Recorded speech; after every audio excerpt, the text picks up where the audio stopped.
Bom, os três, viu, Dom Leomar, que já temos aqui algumas perguntas dirigidas a cada um de vocês. E como já temos uma série de perguntas, e além disso, os jornalistas podem pedir a palavra para fazer a pergunta, eu acho que, sem mais, vamos entrar, né, nos assuntos por eles propostos, muito interessantes, e aí a gente tem a oportunidade de aprofundar um pouquinho mais, né, porque 5 minutos é um tempo muito reduzido. Então, eu passo agora a Manuela, que faz a coordenação, né, das perguntas para cada um dos nossos entrevistados. Vamos lá, então. Antes de fazer as perguntas, só gostaria de lembrar que nós estamos ao vivo pelo Facebook, pelo YouTube, pelo Periscope, e sempre nossas redes sociais você encontra no @CNBB Nacional. Quem ainda não nos segue, por favor, nos siga. Lá no YouTube, ative o sininho para receber todas as nossas notificações. E vamos à primeira pergunta, é da Juliana Borba, do portal Família Cristã. É para Dom João Justino. Quais serão os objetivos da CF 2022? Como incentivar a educação num país em que a taxa de evasão escolar é uma das mais altas do mundo? Então, obrigado pela pergunta feita pela nossa irmã Juliana, isso, do portal Família Cristã. Os objetivos nós tratamos em nossa exposição, não é? E eu gostaria de entrar mais na segunda pergunta, que é esta, bastante prática, que toca a questão como a campanha poderá contribuir para incentivar a educação num país de uma taxa de evasão escolar tão alta. Lembremos que a campanha da fraternidade, como dispositivo pastoral da Igreja do Brasil, é excelente na capacidade de chegar às bases, seja pela capilaridade da Igreja, e estamos presentes praticamente em todas as comunidades desse país. Então, modo que aqui a relação com a família será fundamental. Certamente, os motivos da evasão precisam ser considerados. Não podemos dizer que existe evasão apenas por responsabilidade da família que não acompanha a permanência do seu filho na escola, mas junto da taxa de evasão também se discute uma espécie de mecanismo de expulsão que a própria instituição de ensino acaba provocando por dificuldades, às vezes, na sua própria estrutura física, infraestrutura da própria escola, distância, modo de acesso, a situação da família, trânsito. Existem muitos elementos que interferem na evasão.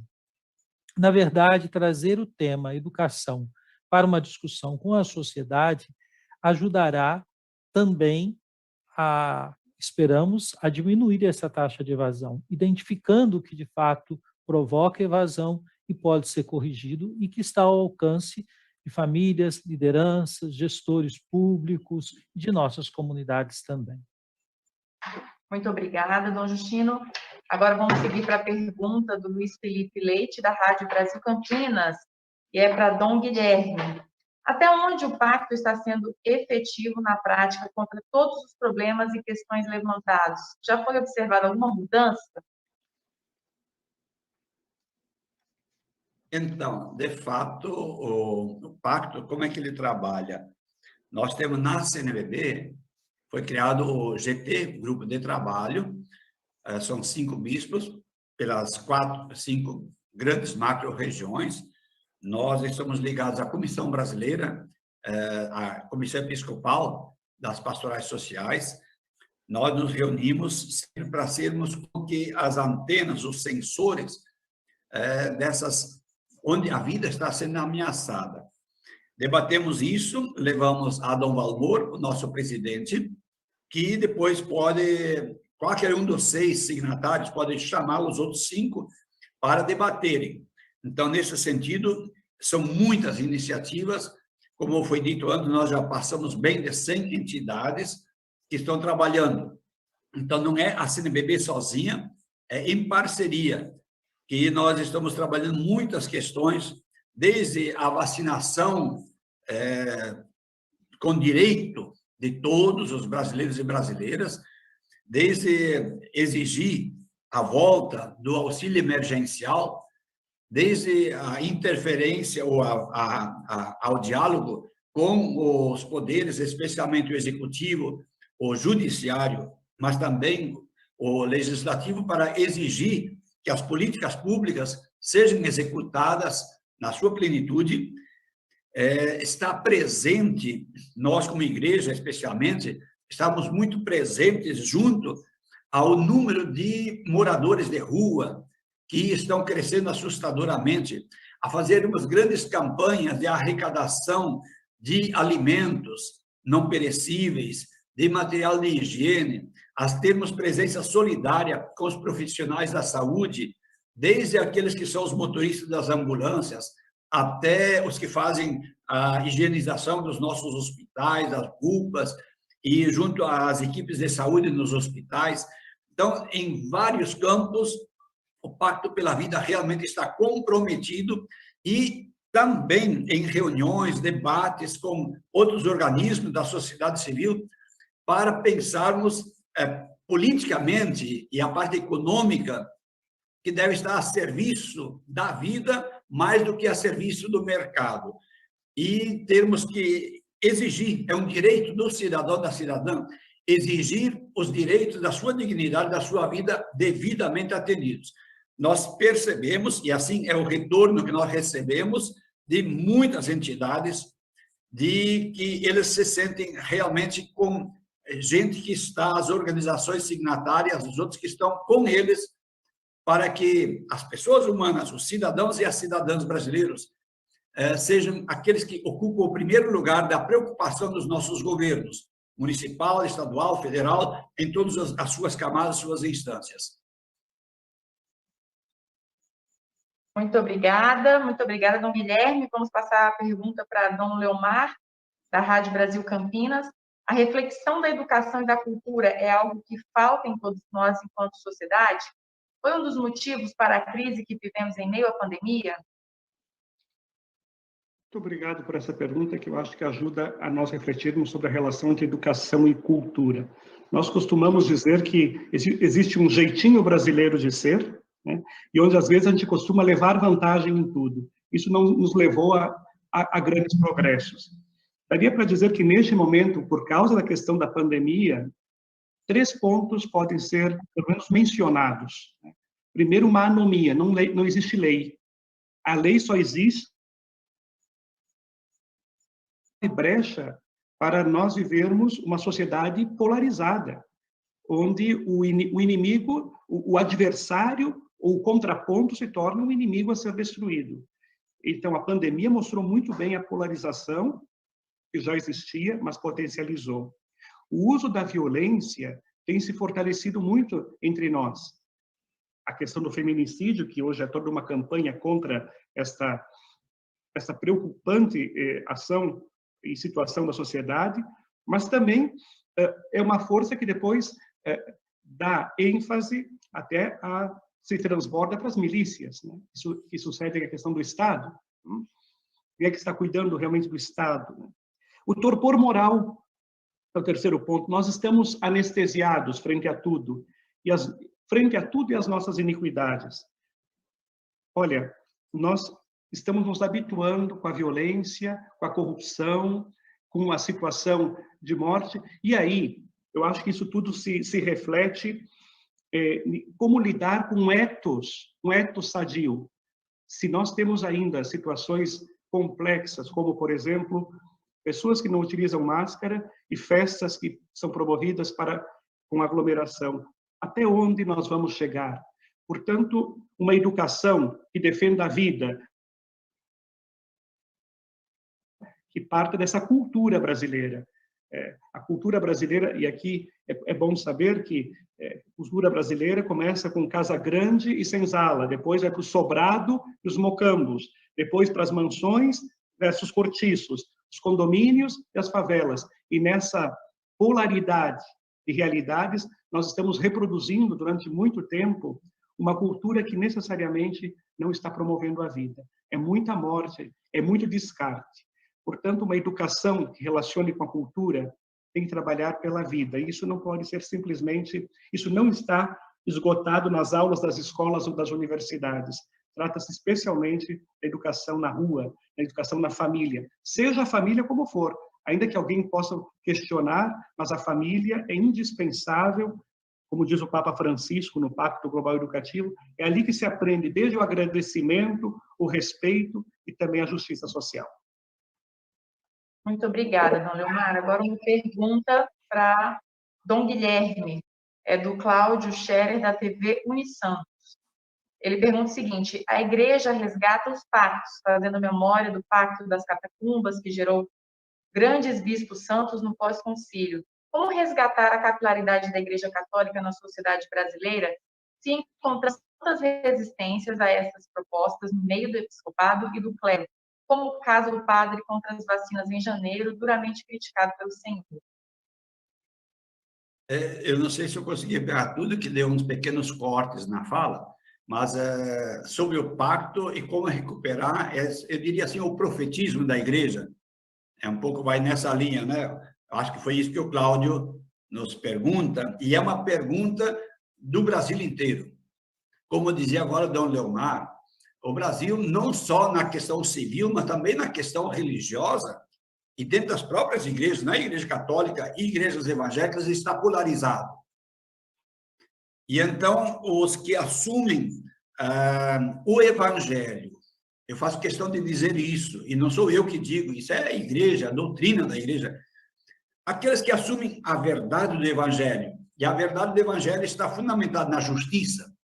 Bem-aventurados aqueles que são os promotores da justiça. O amor aos pobres. Nós temos isso na Bíblia desde o Antigo Testamento, quando Deus fala lá no livro do Êxodo a Moisés: eu ouvi o grito do meu povo, o clamor, eu vi a sua aflição, a sua dor, e eu desci para libertar.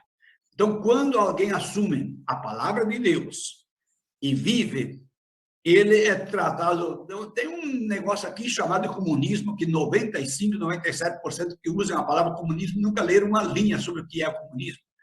E o Papa Francisco dizia, 2 semanas atrás, acho que foi domingo passado, domingo da misericórdia, quando a Igreja fala do amor aos pobres, a defesa da justiça, isso não tem nada a ver com comunismo, com ideologia, isso é puro cristianismo.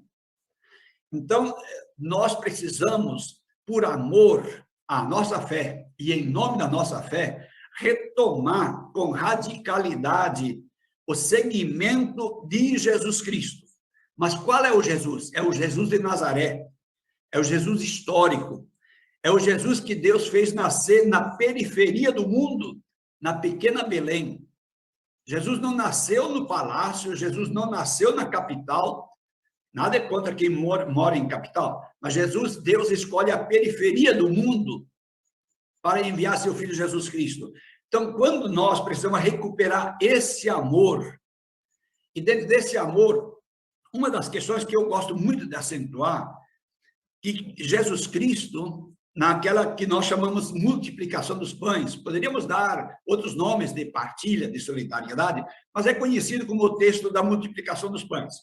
Os apóstolos, os discípulos, no fim do dia, falaram a Jesus: Jesus, manda o povo embora. O Senhor já vendeu seu peixe, já pregou, manda eles agora embora.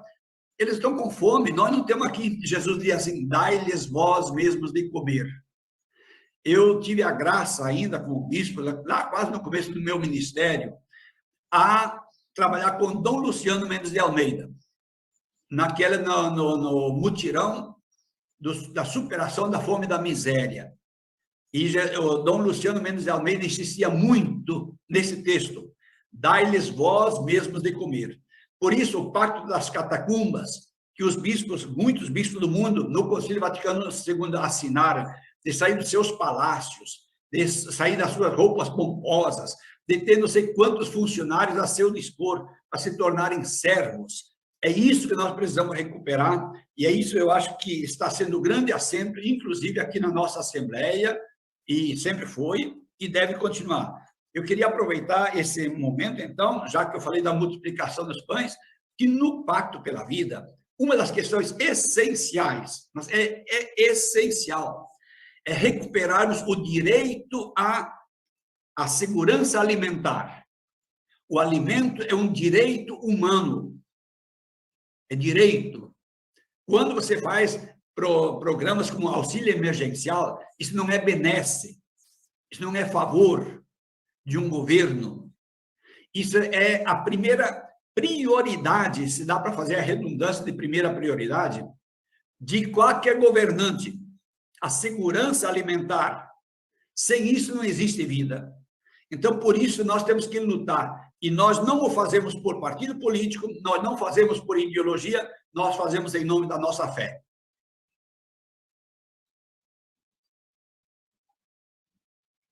Muito obrigada, Dom Guilherme, pelas suas explicações. Vamos passar agora a pergunta da Camila de Jesus, que é da Fé Católica News. Ela pergunta o seguinte, para Dom João Justino, de que forma a possível cobrança de impostos da Receita Federal para as editoras de livros pode prejudicar o acesso a esta ferramenta de ensino e aprendizado? Como a CNBB se posicionará caso a cobrança ocorra? Temos alguma ação por parte da Igreja de incentivo à leitura, doação de livros e outros? Camila de Jesus, muito obrigado pela sua pergunta. Você toca num aspecto bastante concreto do trabalho pedagógico das escolas, mas também das famílias, porque não compramos livros só para escolas, compramos livros também para as nossas casas, para as nossas famílias, residências, onde podemos desfrutar do que significa a beleza da leitura. Ora, um país que quiser investir na educação tem que cuidar dessa produção dos livros, não é? As editoras não podem ser tratadas sem aqueles necessários subsídios para que, sobretudo as camadas mais populares, os livros possam chegar. É verdade que hoje nós temos uma boa parte da leitura nos smartphones, não é? Que vão se espalhando, mas isso não é suficiente. Ainda temos uma produção, eu não saberia isso em proporção em números, mas muito importante em papel impresso. A literatura ainda se serve desse instrumento fundamental que é o livro. E, nesse sentido, nós temos que aqui, como cristãos e cidadãos, trabalhar na perspectiva de cobrar dos nossos gestores públicos que não dificultem ainda mais o acesso ao livro. Você pergunta se a CNBB tomará, não é, se posicionará contra esta cobrança. Certamente esse assunto nós precisamos discutir um pouco mais na comissão, por se tratar de um posicionamento bastante preciso diante de uma normativa da Receita que está ligado à política de nosso país, né, ao governo do nosso país. Então, vamos avaliar isso sim, isso é importante, lembrando, mais uma vez, que apostar na educação significa também apostar no acesso mais fácil ao livro.